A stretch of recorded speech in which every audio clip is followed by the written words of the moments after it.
Eu estava vendo um vídeo ontem do Pirula em que ele abordava a questão da ciência no Brasil e dos cortes que o governo fez com relação ao seu Ministério de Ciência, Tecnologia e Inovação, como se isso existisse aqui no Brasil, bom, mas também tem Ministério da Justiça, e o Ministério da Educação, coisa que parece que também não havia, mas temos um ministério.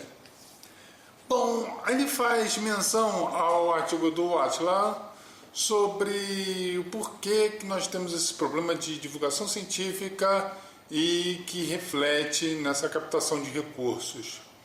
Eu até ia postar um artigo e para depois falando sobre alguma coisa sobre isso, mas depois que eu vi o vídeo dele ontem, eu decidi adiantar, tanto é que vocês no próximo vídeo verão que eu estou um pouquinho diferente, já que eu passei no pet shop e cortei o cabelo. Sendo assim, então, qual é o problema então da ciência do Brasil? São vários. O Pirula abordou algumas partes, só que eu vou abordar outras. Por isso até que estou gravando esse vídeo e eu resolvi botar para essa semana. Eu concordo quando dizem que os cientistas aqui no Brasil, de uma maneira geral, são péssimos divulgadores científicos, isso quando são. A verdade é que nós não temos essa tradição de divulgar a ciência. E uma das partes, uma das culpas que eu posso atribuir isso é porque o brasileiro médio odeia a ciência. Mas aí o brasileiro médio acaba odiando ciência porque não é divulgado. Quando é divulgado, é alguma notícia vagabunda dos jornais em que é inventada alguma coisa mágica, ridícula, sem o menor sentido, escrito por uma pessoa que não faz a menor ideia do que está escrevendo. E isso quando não escreve com um português rasteiríssimo, uma redação ridícula, com um estilo nojento, sem a menor capacidade de concatenar ideias. Nós temos então que o problema vai mais do que simplesmente os cientistas, mas é verdade, os cientistas no Brasil não gostam de divulgar ciência. Nós parece que vivemos num lugar que até cientista odeia a ciência. Ele quer fazer a pesquisazinha dele lá e ser deixado em paz. E muitos lá não querem nem saber, ficam lá fazendo sua ciência lá e muitas das vezes, vamos ser honestos, é a chamada ciência salame, onde o cara pega uma determinada pesquisa e fatia em várias pesquisas para gerar vários artigos, porque ele tem uma meta de número mínimo de artigos para serem produzidos. Como ele não tem condição de ficar pesquisando várias coisas, produzindo novos conhecimentos, então ele pega a mesma pesquisa e fatia até não poder mais. Por um certo ponto nós entendemos porque que ele faz isso, já dadas as pressões dos resultados que ele tem que fazer. Mas em compensação, ele não deveria de aceitar se submeter a uma coisa dessas. E cá para nós, tem muitos preguiçosos trabalhando com ciência no Brasil.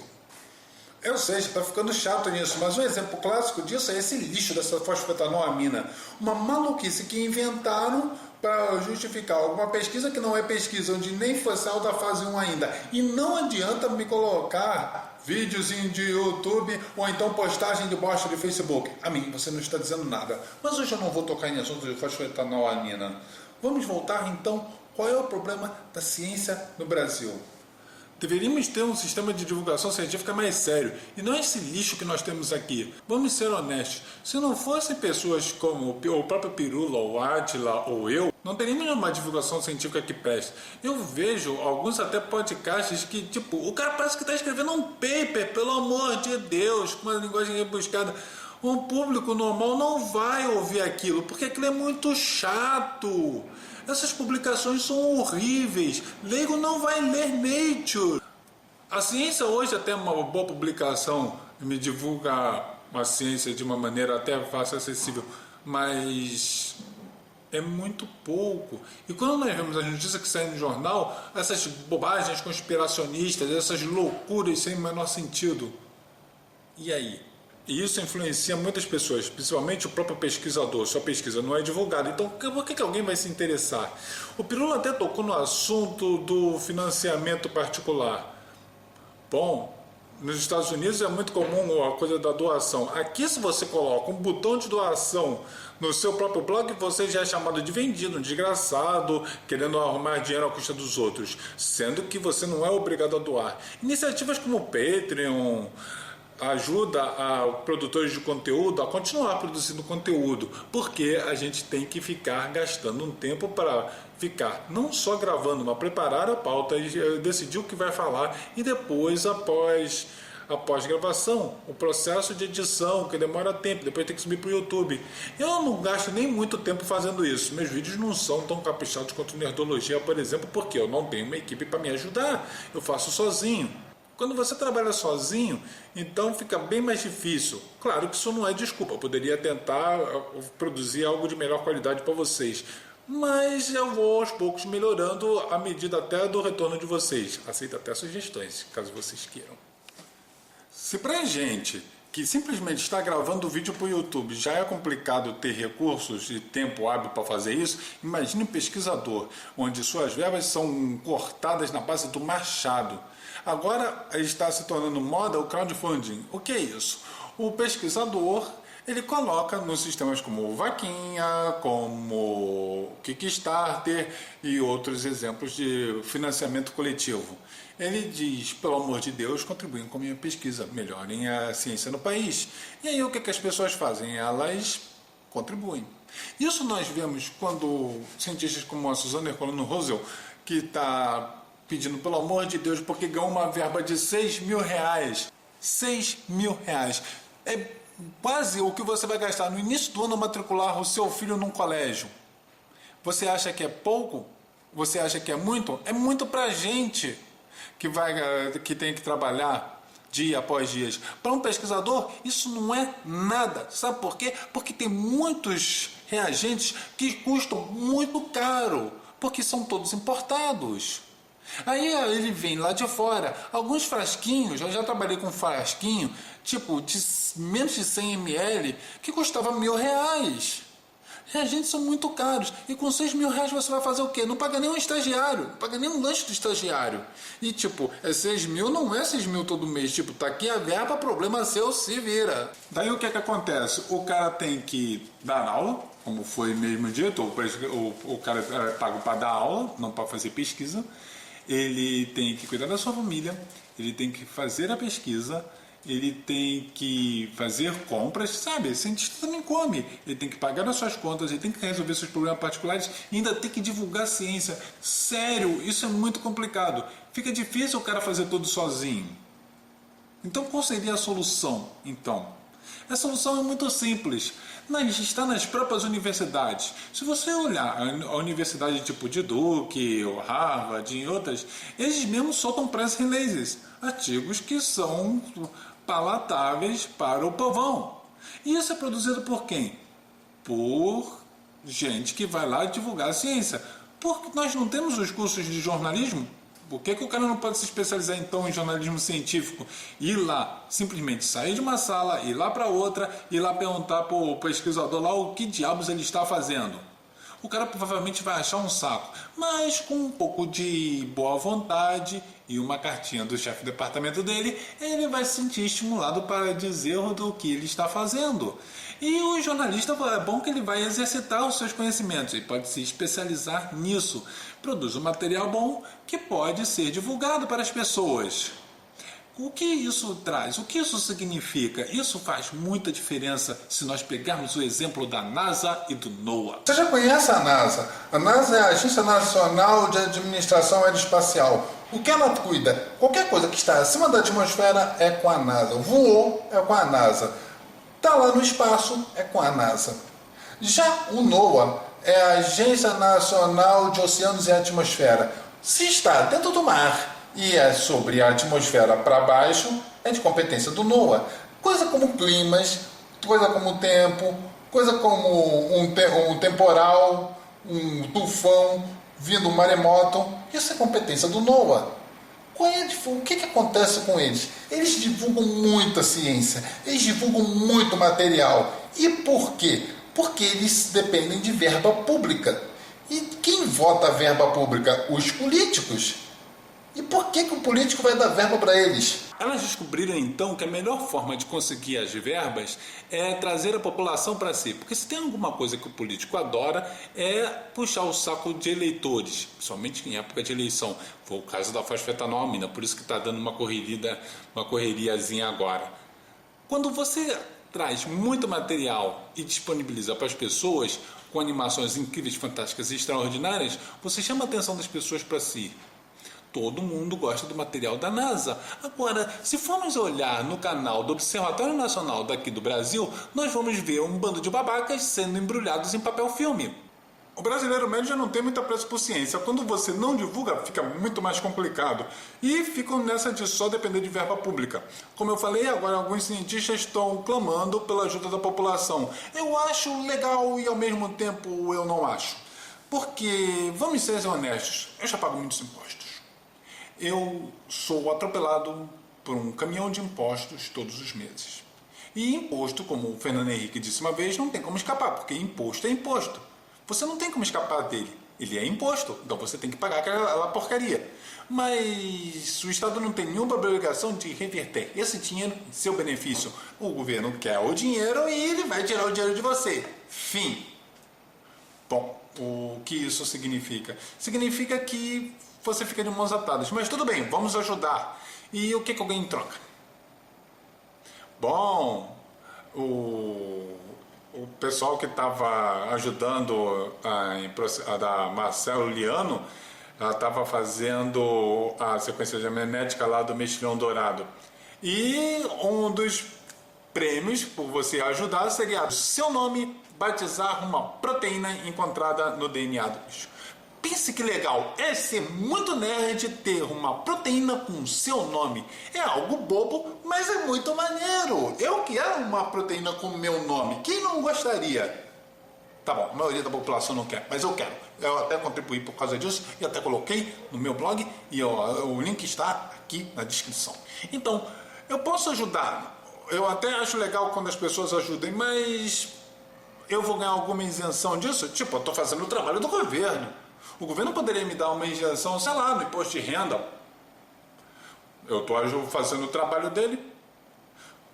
Isso ajuda a evitar certos probleminhas desagradáveis, como foi no caso do Museu Nacional, que ficou um bocado de tempo parado porque não conseguiram pagar os faxineiros. Meu Deus, não conseguiram pagar o coitado do faxineiro. O coitado do faxineiro, não, obviamente, não vai trabalhar. Ele não tem tanto amor pela ciência assim. Ele tem amor lá para sustentar a sua família. É compreensível isso. Eles cruzaram os braços e problema seu. Aí suponha que você, junto com seus amigos, queiram fazer um levantamento de dinheiro para ajudar o Museu Nacional. Só que você não pode. Você não pode doar nada para o Museu Nacional. Você tem que doar para o UFRJ, que é quem administra o Museu Nacional. Só que a UFRJ não lhe dá nenhuma garantia de que o dinheiro que você vai dar para eles vai para o Museu Nacional. E, ou seja, o dinheiro vai sumir pelo meio do caminho. E não vai para o Museu Nacional. Eu sei porque eu trabalhei lá no Museu Nacional e eu sei como é que as coisas funcionam lá. Você pode ser admitido como estagiário, mas primeiro eles têm que criar um projeto. Esse projeto é encaminhado para o chefe do departamento, que vai para a Curadoria do Museu Nacional. O diretor do Museu Nacional vai encaminhar para a UFRJ, então a UFRJ vai passar pela mesa do reitor e vai lá para Brasília. Para Brasília vai o Ministério de Ciência e Tecnologia e o Ministério da Educação vão liberar a verba, que vai ter que ser votada pelo Congresso. Eu espero que depois dessas algumas décadas já tenha melhorado, mas era uma vergonha. Mas não é só isso. A população poderia pressionar então o seu congressista, só que o congressista não está nem aí. Se fosse assim, congressistas fariam leis em prol da população e não é isso que vemos. Ou seja, só a população querer não basta. Só o cientista querer não basta. Então qual é o problema aqui? O problema é extremamente generalizado. Nós temos um câncer aqui nesse país, onde odeia-se de tudo. Qualquer coisa que não dê nenhuma vantagem para político nenhum, não é votado. Aí ficam discutindo bobagens. Ficam criando projetos de leis onde você reconhece parteiras como benzedeiras. Nós somos o país que nós damos prêmios para benzedeiras.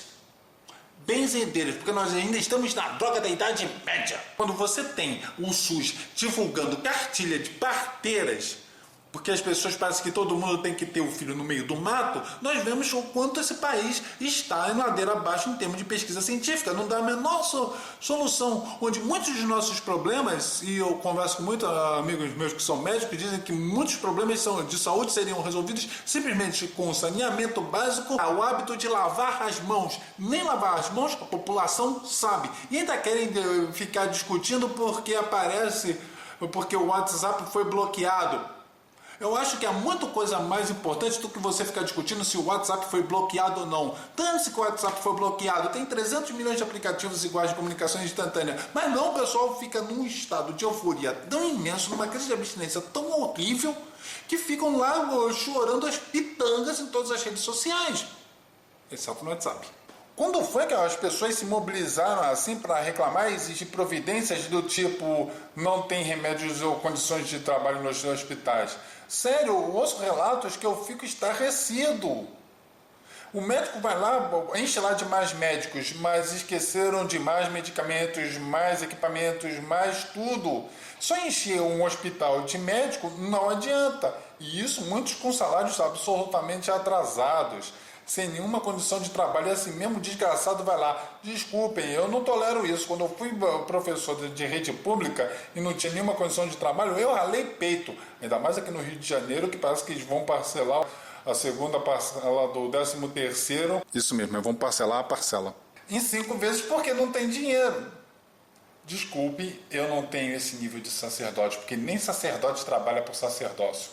Como a gente resolve então o problema no Brasil? Tipo, eu não sei, fica difícil. Com mais divulgação científica, pode ser. Essa divulgação científica iria atrair os olhos do político e ajudar a liberar as verbas, o que melhoraria a nossa ciência?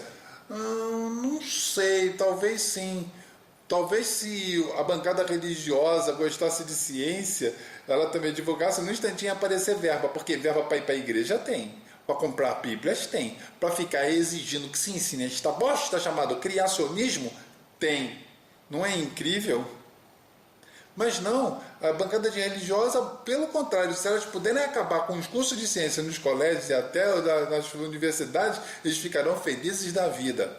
Afinal, igreja para eles é sempre mais importante. Então onde é que eles vão tirar mais dinheiro? Ainda tem esperança que as coisas aqui melhorem.